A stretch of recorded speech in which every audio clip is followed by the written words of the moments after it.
Muhterem efendim, ahir zamanda İslam'ın ancak velilerle temsil edilebileceği ve Kur'an talebelerinin kuvve-i velayeti dayanarak vazife görecekleri vurgulanıyor. Bahsedilen kuvve-i velayetten maksat nedir? Velayetin çerçevesi hakkında neler söylenebilir?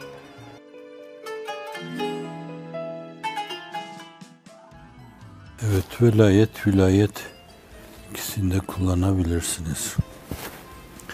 Dostluk demek, Allah dostluğu demek. Onu takip etmek, velli etmek manasına geliyor. Bir yönüyle onu senin için davranışlarında, tavırlarında, işinde, aksiyonunda, bütün üfulelerinde, aktivitelerinde işin mütevellisi kabul edip onun vesayetinde iş götürme ameliyesi demek. Evet, fakat biz öyle derken Allah dostları falan diyoruz. Burada da tercüme edilen şeyler Evliyaullah, Allah dostları diye tercüme edilmiş. Allah'ın dostları. Dost kelimesi, sadık kelimesi gibi şeylerle ifade ediliyor genelde. Fakat yakın mana genelde belli diyoruz. Allah'a dost olma bir insan için kulluğu adına gayelerin belki en önemlilerinden birisidir. Yani veli olmayı, o vilayete mazhar olmayı, onun hususiyetleri, onun tezahürleri, onun semereleri itibariyle değil de sırf Allah'a yakın olma, Allah'ın rızasını kazanma, Allah mahiyetine erme bir yönüyle kendi arzularından, kendi isteklerinden vazgeçme, onun isteklerini, onun emirlerini, o mevzu, onun rızasını her şeyin üstünde görme yönüyle talep etmek lazım. Yoksa keşifler, kerametler, havada uçmalar, suda yüzmeler, insanların işlerini okumalar, bu mülahazalara bağlı bir vilayet talebi yine Allah talebi değildir. Allah'ın dışında taleplerdir. Bunlar talepsiz insanın duruşuna, konumuna, bulunduğu yere, bulunduğu basamağa, Allah'la münasebetine terettüp edebilir bazen. Değişik vesilelerle ifade edildiği gibi insan istememeli. Onlar gelebilir bazen, olabilir o türlü şeyler. Çok defa acaba ben bir imtihan mı oluyorum bunlarla? Bunlarla kendimi ifade etmek suretiyle Allah benim helakimi mi murad ediyor? İstidraçtır bu. Ona istidraç denir. Yoksa bir nimeti ilahi midir? Nimeti ilahi ise benim irademle olacak gibi şeyler değil. Öyleyse tahdisi nimetle bence Rabbim üzerimde nimetlerini artırması istikametinde ben de bir gayret sarf etmeliyim. Hazreti Pir'in mektubattaki giydirilen cübbe, güzellik ona ait falan deme mülazasıyla tahdisi nimette bulunma, hem o nimeti yad etme oluyor, hem de orada fahire girmeme oluyor. Yani o denge çok önemli bir dengedir. Bazen tahdisi nimet sanarak insan burada bile aldanabilir. O da insanın vicdanına kalmış bir şeydir. Bu açıdan tekrar ediyorum.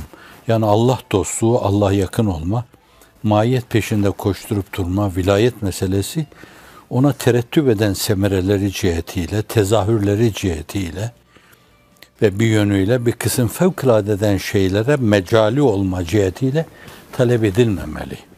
Allah mabudu bil hak, maksudu bil istak olduğu için ona ibadet edilir, o sevilir, o sayılır, o ona yakınlığın arkasından koşulur. Onun hakkıdır. Ve çok tekerrür eden bir kelimeyle öyle bir şey de bizim vazifemizdir, sorumluluğumuzdur. Ücretimizi almışız biz o mevzuda, bizi yaratmış. Şimdi vilayeti bu çerçevede ele aldığımız zaman o iki kategoride Frenkçi ifadesiyle ele alınır. Birincisi genel manada bir vilayet vardır. Genel manada vilayet anlatılırken Kur'an-ı Kerim'de değişik yerlerde innellezine amenu ve amilussalihati kânet lehum cennetul firdevsi nüzula. İman etti, salih amel yaptılar. Yaptıkları işleri ihlasla yerine getirdiler.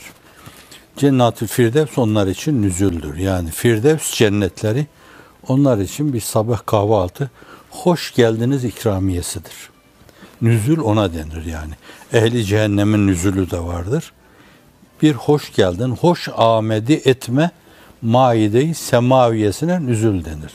Ehli cennete de Firdevs öyle bir nüzül oluyor. Hoş amedi maide-i semaviyesi diyelim. Terminolojiye girsin. Evet. Yine başka bir yerde innellezine amenu ve amilus salihati seyec'alu lehumur rahmanu vudda. İman etti, salih amel yaptılar. Allah onlara muhabbet vaz eder. Allah sever, melekler sever, ruhaniler sever. Günümüzde çoğu arkadaşlara hüsnü zanla, hüsnü nazarla ve davranışlarını, tavırlarını Allah rızası istikametinde olduğu şeklinde yorumlamak suretiyle bir teveccühe mazhar oldukları şeklinde bir yorumumuz var. Bu yorumdan dolayı Allah bizi muhafaza etmesin. Böyle çok ciddi bir terbiye görmemiş, bir eğitimden geçmemiş. İşin zannediyorum 5-10 defa seminerini bile almamış. Hususiyle milletimiz gibi kendi kitabının dilini bilmeyen, sünnetinin dilini bilmeyen, peygamberinin felsefesini bilmeyen, sirenin felsefesini bilmeyen bu arkadaşların dünyanın değişik yerlerinde muvaffakiyetlerin arkasında bir şey varsa safi yani hiçbir şey bilmeden böyle adanmışlık ruhuyla kendilerini o işin içine salmaları ve Allah'ın da o işe bir vüd, bir muhabbet vaz etmesi. Bu da bir velayettir. Bir çeşit velayet. Ela inne evliya Allah ila havfun aleyhim ve lahum yahsenun diyor. Evliyaullah onlar için bir korku yoktur ve onlar tasalanacak da değildir. Umumi manada, genel manada veliler bunlar. İnne veliyallahu lezî nezzelel kitâbe ve yetevellas sâlihin diyor. Bunlar genel manadaki velayet ki bu velayete dinin emirlerini yani iman eder bu insanlar. İslam'ın emirlerini yerine getirir. İhsan şuurunu yakalamaya çalışır. Allah'ı görüyor gibi kulluk yapmaya zorlarlar kendilerini. En azından görülüyor olma mülahazasıyla çok hazırlıklı olurlar o mevzuda. Adeta böyle teftişe hazır gibi bir hal, bir vaziyet içinde bir kulluk sergilerler. Genel manada vilayettir bunlar.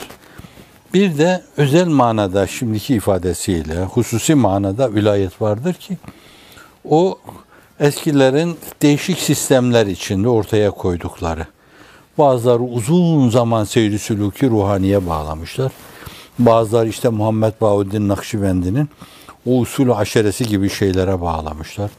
Bazıları Abdülkadir Geylani Hazretleri'nin usulü sebası gibi şeylere bağlamışlar. Ve herkesin kendine göre bir sistemi var.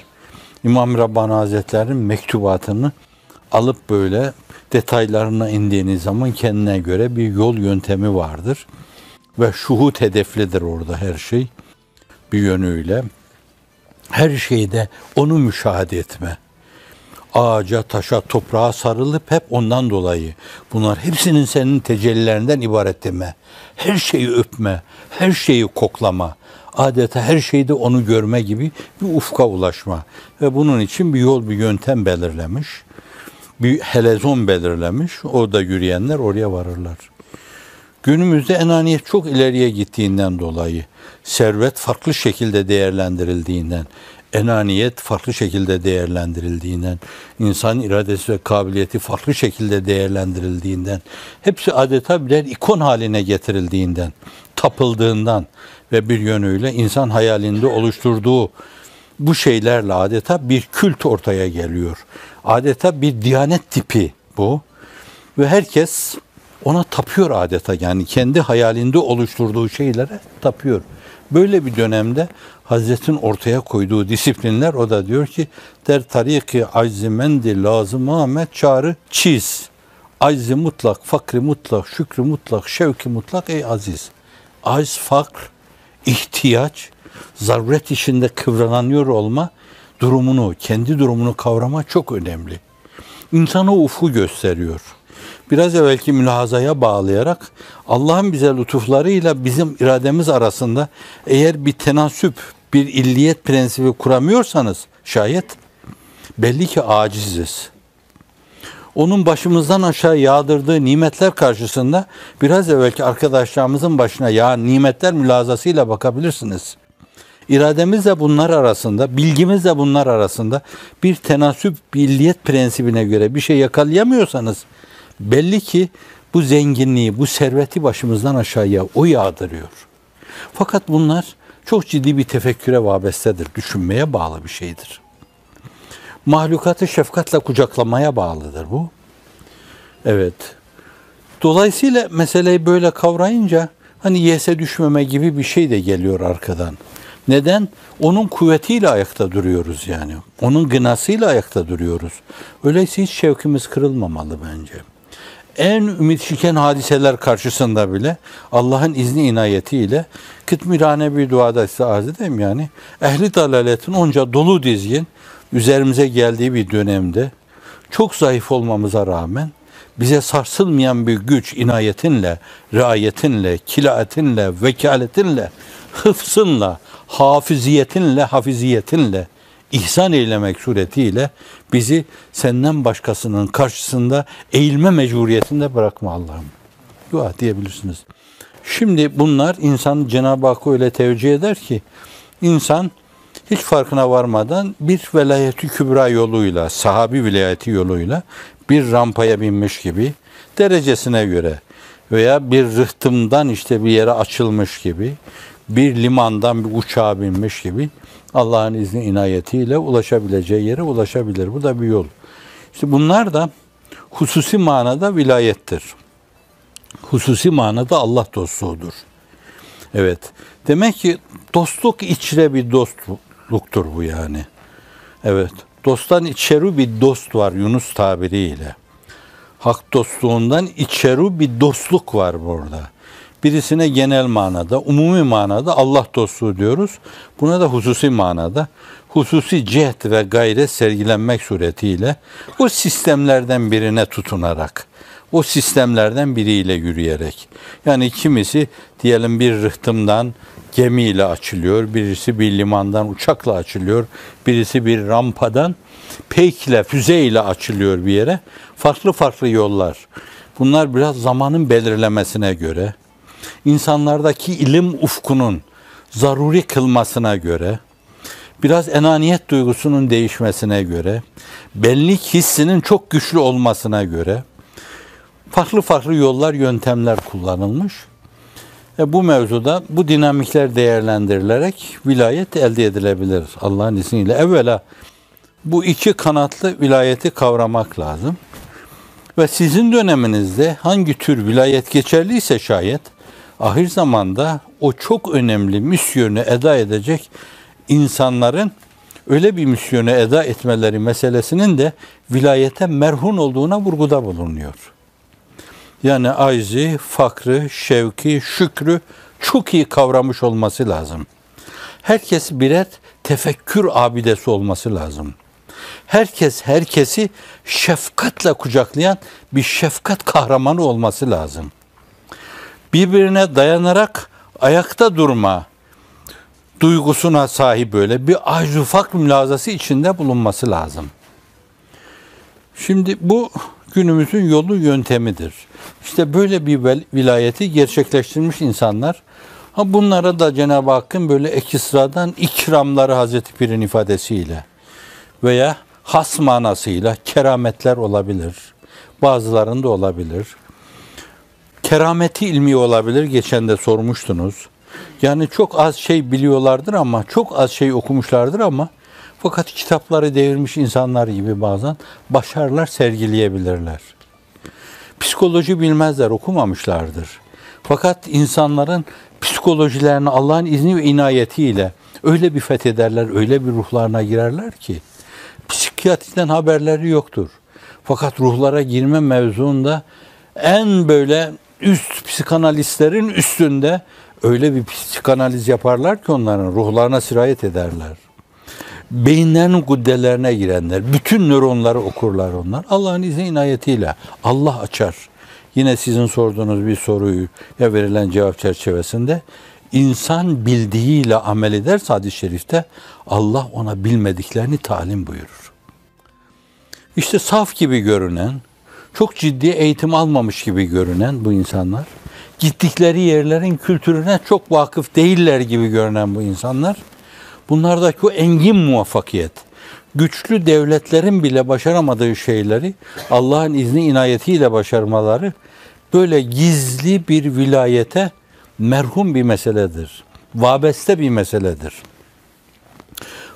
Bu iş gelişe gelişe, derinleşe hakikaten gerçek Allah'ın da makbulu ve ruhanilerin mergubu olabilecek bir vilayet ufkuna ulaşabilir. İhtimal ahir zamanda eda edilecek o önemli fonksiyonlar var. 2. fasıl, 3. fasıl, 4. fasıl, 5. fasıl, 6. fasıl, 7. fasıl. Dalga dalga yani. Hiç kimse biz bu dalganın temsilcileriyiz dememeli önce. Çünkü aciz-i fark mülahazasına aykırıdır. Aciz olan, fakir olan bir insan karınca, ben bu filin yaptığı işi yapıyorum falan diyemez bence. Belki o işin kerameti esasen orada. O vilayetin gücü karıncanın karınca olduğunu bilmesi. Allah Allah, ben karınca bile olamam ama fakat nedense böyle aynaya bakınca kendimi karınca gibi görüyorum. Evet, o mülahaza. İstidrada arz ettim bu meseleyi. Evet, Cenab-ı Hak o önemli misyonu bu manada, has manada o vilayeti ihraz etmiş. Sahabi vilayetidir. Sahabi mesleğidir. Alayişi yoktur. O işin içinde şov yapılacak yanları yoktur o meselelerin. Bizim için Hazreti Pir'in mülazalar içinde tevazu, mahviyet ve hacalet çok önemlidir. Mesela demeliyiz ki, evet bu işler hakikaten çok parlak. Demek benim yerimde bir başkası olsaydı, aklı başında bir adam, kim bilir ne büyük bir fütuhat olacaktı. Ama neylersin ki olan işler bana merhun olduğundan dolayı böyle bir kadre uğradı. Meseleye böyle bakmak lazım. Acz mesleğini seçmenin, fakr mesleğini seçmenin gereği de budur. Böyle yaparsak, kendimize böyle bakarsak, her şeyi Allah'ın kudreti namütenayisine, meşiyeti namütenayisine ve ilim projesi diyebileceğimiz o namütenayi ilme vermiş oluruz. Bu da kadir şinaslık olur. Kadir şinas olanları da Allah yolda bırakmaz. Allah sizi, bizi yolda bırakmaz. Vifak ve ittifak o öyle bir vilayet meydana getiriyor ki esasen. Şimdi o mülahaza değişik zamanlarda da ifade edildiği gibi onu da zannediyorum insan kendi enaniyetine bir pay bir hisse de çıkaramaz yani. Mesela bir ordu halinde hücum etmişsiniz bir yerde. Cinleri, ifritleri, gulyabanileri darman duman eylemişsiniz. Onların tepesine binmişsiniz orada. Şimdi böyle bir meselede bu zafer işte bu heyetin umumunun zaferidir. Bu Cenab-ı Hakk'ın umuma teveccühünün bir neticesidir, bir sonucudur. Bu açıdan böyle o şahsi vilayetler mevzu olabilir yani. Şahsen sizin içinizde Allah'ın veli kulları olabilir. Bence ondan daha önemli bir şey vardır. Birbirimize katlanmamız, müşterek davaya omuz vermemiz, müşterek akla müracaat etmemiz, meşvereti çok öne çıkarmamız, yaptığımız işleri çok az görmemiz, birbirimize dayanmadan edemeyiz mülahazasına sımsıkı bağlı olmamız, bizim namımıza öyle büyük fedakarlıklardır ki bunlar. Bu fedakarlıklardan dolayı Allah heyete bir vilayet lütfeder.